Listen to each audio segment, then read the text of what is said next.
Hemos hablado aquí en Mindalia en multitud de ocasiones del tema de la Ouija, ¿no?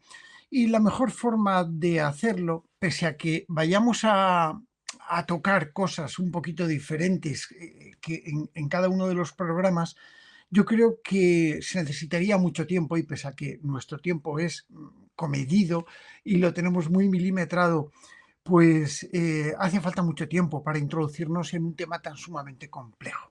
Deberíamos de remontarnos a mediados del siglo XIX, donde la trascendencia y la importancia también que había tomado el tema de las sesiones de mediunidad, las sesiones de mediums, estas congregaciones, estas reuniones que se hacían antiguamente para intentar contactar con los espíritus, eran bastante asumidas bueno, pues practicadas por muchísima gente, sobre todo pues en Francia, en España, en Italia, en Alemania, en Inglaterra, en algunos puntos de la antigua Europa, ¿no?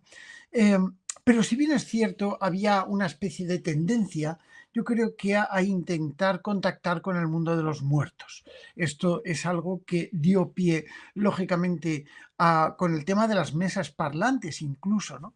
Dio pie bueno, pues a la creación de la doctrina espírita por parte de el conocido Allan Kardec, donde realmente a través de la escritura automática, de la mediunidad y de diversos sistemas, pues realizó una serie de libros muy interesantes desde lo que es el punto de vista del espiritismo, ¿no?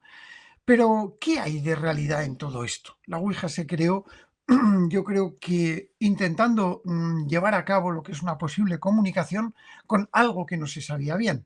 Elias Jefferson Bond fue quien la creó, eh, intentando resumir un poco lo que era el juego, mal llamado juego de la zairagia, que era un juego, bueno, pues árabe, para intentar contactar con espíritus. Fíjate, y entonces los mensajes se decían a través de las posiciones de los astros en un momento dado, eran como unos círculos y demás, ¿no? Y esto le llevó a crear lo que es ese tablero de comunicación, supuestamente, porque no hemos hablado con este buen hombre que ya falleció hace muchísimos años, ¿no? Pero es verdad que dejó ese legado, ese tablero, donde hay una serie de letras dispuestas, de números, de frases hechas, entre las cuales se supone que, bueno, se contacta con el más allá, en pocas palabras, ¿no? Según la historia, esto, bueno, pues la patente la compró una casa hace algunos años ya, la compró una casa que hacía juegos de mesa y, bueno, pues me parece que era la Parker. No estoy seguro si era Parker, porque yo tengo varios, ¿no? Pero bueno, el caso es que la compró una patente, compraron la patente una fábrica, una empresa que diseñaba juegos y lo tomó como un juego. Incluso se ponía la recomendación a niños, no estaba recomendado a niños menores de 3 años. O sea que imagínate a un niño de 4 años realizando una sesión Ouija, ¿no? Bueno, ha habido mucho, ha habido de todo un poco. Yo creo que el cine también nos ha influido mucho en los guiones a pensar que la Ouija era un portal y es un portal, yo creo que hacia el otro lado, un portal maligno, un portal que nos lleva, pues ahí ese fondo que tú te habías puesto, Laura, pues es bastante curioso, ¿no? Sobre todo pues con las velas negras, como todo el mundo concibe que es la Ouija, con un ritual nigromántico, y sin embargo nunca está más lejos la realidad de ser como es. Al fin y al cabo, yo he utilizado la Ouija muchísimo, pero mucho. He hecho cientos de Ouijas. Empecé con un querido amigo, con Paco Azorín, un gran experto en el tema de la Ouija. Incluso, bueno, pues con el propio Fernando Jiménez del Oso, que yo creo que todos nos acordaremos de él en algún momento cuando veíamos y todavía podemos seguir viendo sus programas de La Puerta del Misterio y todos esos antiguos en los que yo he colaborado en la nueva temporada, he colaborado en muchos de ellos, ¿no? Fernando era un querido amigo mío y le encantaba hacer la Ouija, ¿no? Y muchas veces pues hablábamos del tema de una forma intentando acercar lo que es la posibilidad en que la Ouija forme parte un poco de nuestra mente, de nuestro subconsciente y el cómo funciona. Y precisamente hoy aquí en Mindalia vamos a hablar de eso. Me habréis visto muchísimas veces, sobre todo muchos de los amigos, no puedo ver el chat, los tengo aquí, que les envío un fuerte abrazo a todos y a todas que están ahí, muchos de ellos son amigos de Aventura del Misterio, mi canal en YouTube, que estáis todos invitados, en el que yo practico muchas veces la Ouija de forma experimental. Pero ojo, quiero especificar que lo hago de forma experimental. Y esto es muy importante decirlo. Zapatero a tus zapatos. Si yo no sé conducir, no voy a coger un coche porque voy a tener un golpe, voy a tener un accidente y entonces será culpa mía por haberme puesto al volante de algo que no sé manejar. En la Ouija ocurre prácticamente lo mismo, yo creo que en todas partes, ¿no? Si no sabes apagar fuegos, no te metas en un incendio porque vas a salir perjudicado. Y esto es importante tenerlo en cuenta también, porque la Ouija es algo experimental. La Ouija forma parte del mundo de la investigación y del mundo de la experimentación en el ámbito de lo paranormal. Tenemos que pensar que el ser humano, desde tiempos ancestrales, antropológicamente hablando, tenemos que remontarnos a cuando vivíamos en las cavernas, donde, bueno, pues la mayor parte de nuestros ancestros intentaban comunicarse con sus seres queridos, pasando incluso por civilizaciones en la Edad del Bronce, por los íberos y, por supuesto, por el imperio antiguo egipcio, donde la cultura funeraria, la cultura del más allá, era algo establecido indudablemente ante lo que es la historia. Eh, Lógicamente, contactar con nuestros seres que ya han partido hacia el más allá es algo que a todos nos ha interesado. Y por supuesto la Ouija apunta a que algo de eso debía o debe llevar. Y es por ello por lo que causó tanto revuelo. Es tan fácil de hacer que mucha gente, para alejar a los jóvenes, a los adolescentes, sobre todo los que quieren jugar un poquito con morbo, intentan poner miedo en el tema del contacto con la Ouija. Y es lo peor que se puede hacer. Desde el punto de vista de la parapsicología, el miedo es una de las herramientas que quizás la parte más paranormal o la parte más trascendental de lo paranormal, y me he expresado bien en este juego de palabras, utiliza para acercarse muchísimo más a nosotros. Con lo cual, si vas con miedo a hacer una ouija, más funciona. Y cuidado, porque si haces una ouija con miedo y tienes temor a que te diga algo, la ouija es lo primero que te va a decir.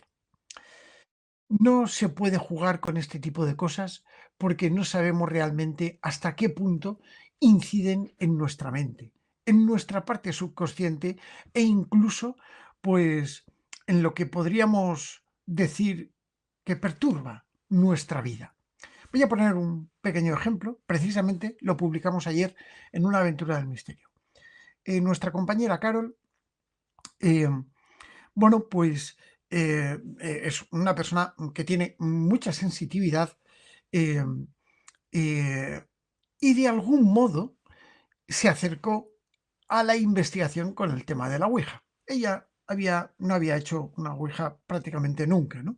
Y fuimos un equipo de investigación a una casa a realizar una experimentación, ¿vale? Una aventura. Y fue increíble porque apareció un espíritu de un ser que decía ser un brujo. Desde aquel entonces, bueno, evidentemente pasaron cosas, no voy a desvelar más cosas, lo podéis ver ahí en Aventura, pero pasaron cosas muy curiosas, ¿no?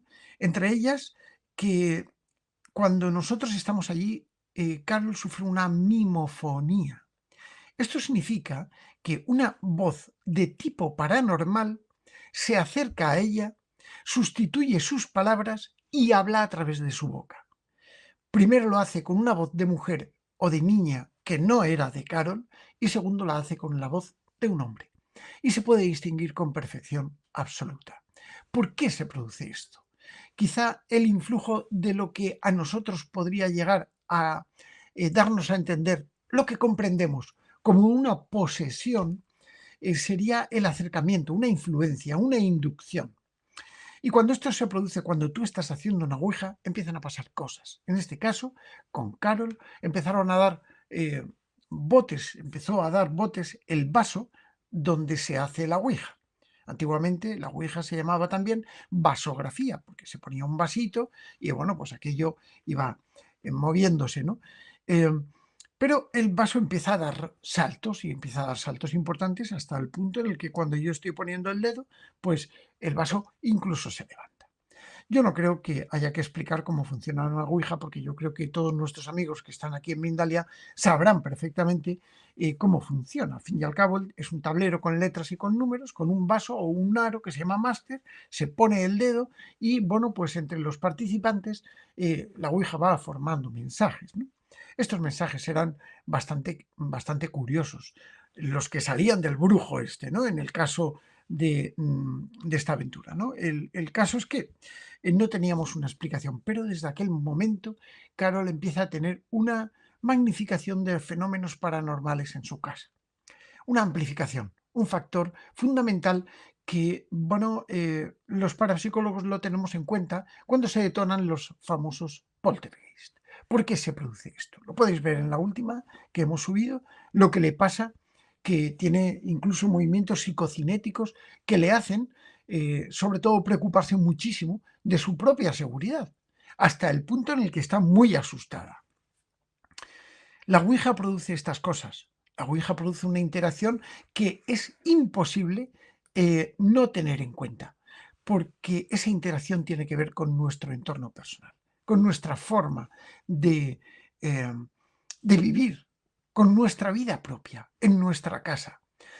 Cuando todo esto se produce, es porque realmente la persona que lo sufre tiene una potenciación psíquica, desde el punto de vista de la parapsicología.